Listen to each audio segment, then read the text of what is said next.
No character is allowed to change history, although transiting within history, forward or backward, is possible. The grandfather paradox arises when history is altered. If there is no interference, there is no reason why history should not be visible. It is assumed that the simple act of knowing history already changes it.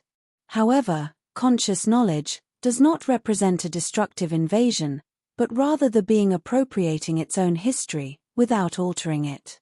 The history of creation, as well as the step-by-step that represents its insertions over time, is available to the knowledge of any and all manifested beings. The demonstrations of revelations and divinations, made by certain beings, who call themselves magicians or sorcerers, are extremely poor. This poverty reveals the foolishness of the misuse of knowledge and the tools available to the being. Debased knowledge generates parallel and proportional limits to the degree of debasement.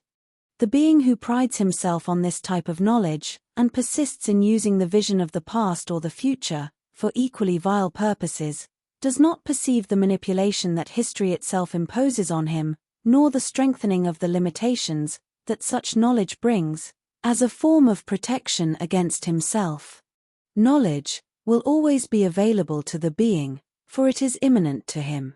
However, it has its own mechanisms of approach, distancing, and control.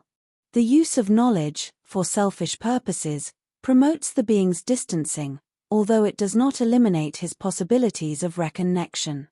Knowledge and consciousness walk together and draw exponentially closer to that being who works solely and exclusively on himself, with respect and care. It is curious how intelligence manages to disguise the obvious.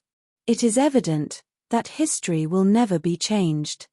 However, intelligence is prolific in constructing arguments that support the idea that it is always changing, through interferences that, although they do not alter it, confer consequences and consistency. Intelligence grants authorship to beings in manifestation, with the purpose of strengthening existence and justifying the necessity of each being, valuing their actions, whether noble or not. The disguises cast over the obvious reduce and hinder access to true knowledge. The very notion of what knowledge is often masked by synonyms that do not even approach its real meaning. The skill with which intelligence inserts its ideas demands from the being an increasingly sharp gaze. It is this gaze that confronts intelligence and places it at the service of the being. This is what the metaphor of taming the dragon means. The being, therefore, does not alter history, but becomes its master. Although this may seem paradoxical, it is precisely this mastery that allows the being to transcend history and concretize the existence of the doubles.